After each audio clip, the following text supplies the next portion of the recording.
Olá, é o Alex novamente, bem-vindos a mais um vídeo e desta vez vamos falar sobre Direito Constitucional. Considerem este episódio 1, primeiro vou considerar por abordar o que é o Estado, o que é o Direito Constitucional, porque é que o Estado é o objeto de estudo, o que é a Constituição, esse tipo de coisas. Vamos tentar perceber quais são os critérios de um Estado, entre outras coisas interessantes que nos vão permitir estudar esta disciplina, esta cadeira, mais para a frente. Há muitas disciplinas, muitas cadeiras que acabam por tentar estudar o fenómeno político. No entanto, em Direito Constitucional vamos focar-nos no Estado. O Estado é uma sociedade política e tem uma Constituição. A Constituição é mais ou menos a lei fundamental que nos ajuda a perceber como é que o país deve ser organizado, como é que deve ser gerido, a que é que as leis têm que obedecer. Ou seja, nós temos que obedecer as leis, mas as leis têm que obedecer a quê? E a Constituição acaba por ser um marco que permite preservar os nossos direitos, liberdades e garantias e acaba por permitir também outro tipo de direitos positivos que nos são bastante úteis. Mas nem sempre foi assim e, portanto, o direito constitucional tenta perceber as diferenças entre as várias famílias constitucionais, a diferença entre os vários sistemas que podemos ter, como é que foi no passado, como é que pode ser no presente e a doutrina diverge sempre, não é? Portanto, vamos ver quais são os aspectos positivos de um lado e do outro. Assim, de forma sintética, a Constituição acaba por gerir, podem ver aqui na imagem, os fins gerais do Estado. O que é que o Estado deve fazer, quais são os objetivos, etc. Contém os grandes princípios da ordem jurídica, ou seja, lá está as leis fundamentais que eu referi, e acaba por dizer também como é que o Estado se comporta em relação a outros Estados. Por exemplo, na Constituição Portuguesa temos o artigo 7º e o artigo 8º, que acabam por nos dizer como é que nos comportamos nas relações internacionais e qual é a nossa relação com o direito internacional. E apesar de o Estado ser a única sociedade política que tem uma Constituição, ou seja, exatamente como nós a descrevemos, existem instituições supraestaduais, ou seja, além do Estado, acima do Estado, que muitas vezes são compostas exatamente por Estados, que acabam por sofrer de paraconstitucionalização. Eu acho que eu tenho a palavra, mas vai estar aqui. E acabam por ter órgãos parecidos também, leis parecidas, assinam tratados que acabam por ser retificados pelos vários Estados e, portanto, tornam-se uma espécie de lei também.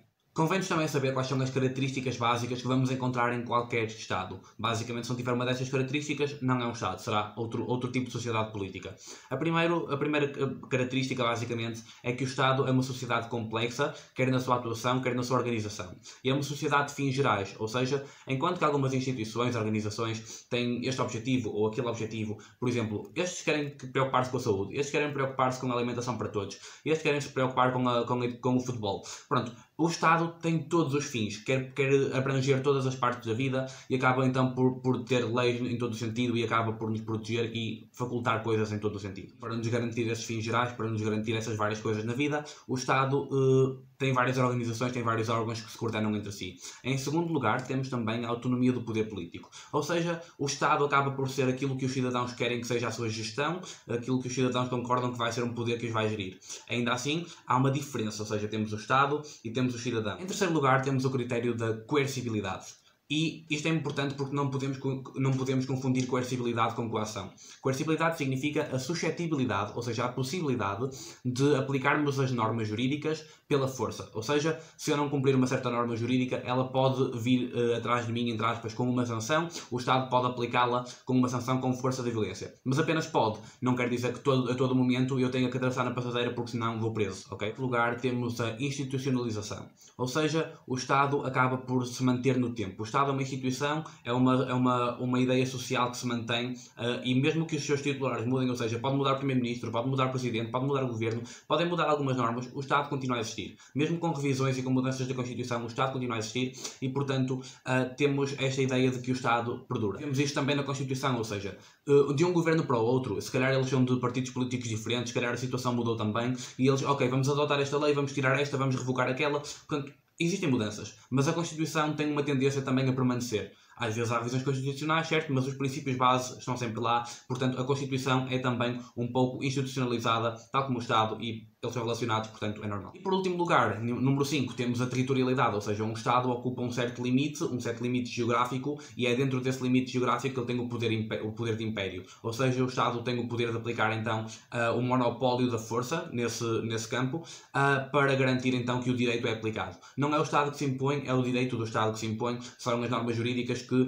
de uma forma ou de outra os cidadãos acabam por definir. Temos uma ideia base do que é uma Constituição, para que é que serve, mas ok, há Constituições diferentes no mundo todo, há Constituições diferentes em Portugal, em Espanha, em França, em Inglaterra, Estados Unidos, portanto, Qual é o básico de uma Constituição? Qual é o mínimo que uma Constituição tem que ter? Ora, segundo o artigo número 16 da Declaração dos Direitos do Homem e do Cidadão, o Estado tem que consagrar pelo menos duas coisas na sua Constituição, que é, em primeiro lugar, os direitos, liberdades e garantias do povo, os direitos fundamentais, ou seja, tu tens direito à liberdade, tu tens direito à vida, pronto, este tipo de coisas, e em segundo lugar tem que consagrar também em si, na Constituição, a separação de poderes, garantir que os poderes têm uma certa interdependência, que não são todos na mesma pessoa, ou seja, um Estado de Direito. Temos também uma proposta de Jelinek daquilo que seriam os tipos fundamentais de Estado. Ele classifica o Estado oriental, o Estado grego, o Estado romano, o Estado medieval e o Estado moderno. Eu vou deixar aqui uma imagem, façam pausa para verem um bocado, para analisarem as diferenças entre eles. Depois temos que nos concentrar um bocado no Estado moderno. Já agora, Jorge Miranda acredita que não é o Estado medieval, é o Estado de tipo medieval e que não são os tipos fundamentais de Estado, mas sim os tipos históricos de Estado. Ou seja, eles já existiram na história, eles não coexistiram e, portanto, são históricos. Antes de gravar isto, lembrei-me que me pediram para falar mais devagar noutros vídeos. Vamos ver se isto resulta. Focando-nos no Estado moderno, nós temos que pensar que há três características especiais, três coisas novas que surgem em comparação com os outros Estados. Por exemplo, agora o poder político equivale à ideia de soberania. Nós pensamos que o Estado é soberano, que o Estado existe, que o poder político domina.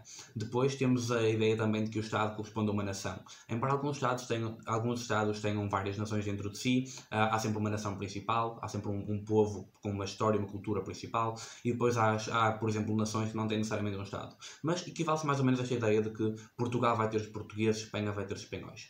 E depois temos o Estado laico também. Começa a surgir a ideia de separação com a Igreja, nós temos o Renascimento, temos os descobrimentos, mais tarde vamos ter o Iluminismo, que é dotado da razão, e portanto começa a surgir também esta ideia de Estado laico. Por um lado, esta ideia de poder político centralizado ajuda bastante, porque agora que existem fronteiras bem definidas, é um bocado fácil os Estados começarem a separar-se em cidades e a desagregarem-se, e portanto a ideia de terem o poder centralizado num só sítio, e nesse sítio o poder comanda todos os outros, acabou por ajudar muito a reforçar as fronteiras e ajudar a reforçar aquilo que eram Estados. Isto é teorizado por Jean Bodin nos seus 6 livros da República, e basicamente ele tenta demonstrar, lá está, que a existência de um poder centralizado, a existência necessária, é tipo o mínimo para que um Estado sobreviva. Ele define que o Estado é supremo na ordem interna, ou seja, dentro daquilo que é as suas fronteiras, dentro daquilo que é a sua área de jurisdição, o Estado tem todo o poder, não há poderes acima do Estado. Por outro lado, na esfera externa, o Estado é independente, ou seja, ele toma as suas próprias decisões e tenta basicamente relacionar-se com os outros Estados, mas sem aceitar ordens, sem aceitar diretrizes. O Estado é, portanto, independente, tal como nós imaginamos um ser humano independente. Convém também saber que então o Estado moderno, e mais especificamente o Estado moderno de tipo europeu, tem algumas fases. E surge em épocas diferentes, em sítios diferentes. Por exemplo, em Inglaterra surgiu com a Magna Carta no século XIII.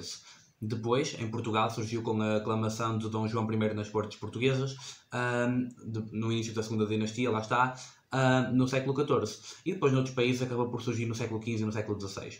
Este Estado, no entanto, teve vários tipos até chegar àquilo que nós achamos que é o Estado hoje. Por exemplo, tivemos o Estado Estamental, que era basicamente o Estado estratificado, tínhamos a nobreza, o clero, o povo, ainda nem sequer existia a burguesia na altura, não era assim considerada. Temos o Estado absoluto, que foi quando tínhamos a monarquia de direito divino, o rei é escolhido por Deus, ou o rei tem o seu poder dado por Deus. Depois passamos ao despotismo esclarecido, quando dizíamos, ok, o poder do direito é do rei, o rei é que faz a lei, o rei é que tem o poder de governar. No entanto, ele só o tem porque Deus lhe deu a razão, e por ele estar esclarecido, por ele saber o que é melhor para todos e agir de forma paternal para com o seu povo, ele é que deve governar. Percebem? Estão a mudar estas justificações. Antes era porque ele podia, agora é porque ele é o certo para. Depois passamos a ter um Estado Constitucional representativo e de direito, que é mais ou menos aquilo que nós imaginamos agora. No entanto, meio que temos duas fases disto, que é o Estado liberal no início, que é quando o Estado tem apenas um papel de proteger as pessoas, proteger os direitos das pessoas, a liberdade, a vida, a propriedade, e não intervia muito na economia, apenas fazer algumas regulações. E depois temos o Estado Social, que é aquele que temos agora, em que o Estado nos providencia, por exemplo, o Serviço Nacional de Saúde, nos providencia escolas, etc. O Estado regula praticamente tudo e acaba por fornecer também os seus serviços em alguns aspectos. Sabendo que aquilo que temos agora é um Estado constitucional, representativo e de direito, importa-nos perceber que existem várias teses para justificar esta legitimidade e porque é que o Estado existe, etc. Temos, por exemplo, as contratualistas, temos as marxistas, temos as justnaturalistas, etc. Mas vamos fazer um resumo de porque é que o Estado existe e porque é que o Estado é legítimo. Temos o facto de que não podemos prescindir de uma ideia de consenso, ok? Isto parte do contratualismo, mas é a ideia de que o Estado só existe porque nós concordamos. Porque caso não concordemos, porque continuamos a viver aqui, ok? E portanto isto mostra que o Estado é legítimo porque nós queremos que ele exista. Temos também a ideia das instituições, porque toda a gente tem a ideia de Estado. E se toda a gente tem a ideia de uma coisa, essa coisa deve ser real.